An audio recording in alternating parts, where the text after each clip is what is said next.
Yana bir kommentariyada kelgan savollardan qizim 4 yosh, bo'sh bola sindromi, 4 oyligidan davolatamiz.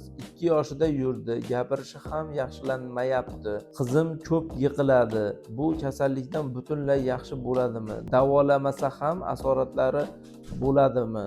degan savol kelyapti.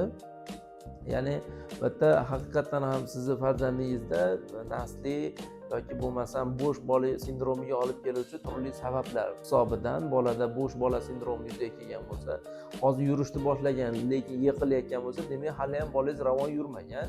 Ya'ni mushaklar kuchi hali ham yomon. Ya'ni bu holatda biz doim tavsiya beradiganimiz aniq turini aniqlash kerak. Bo'sh bola sindromi olib kelgan sabab va aniq sizga kerak bo'ladi.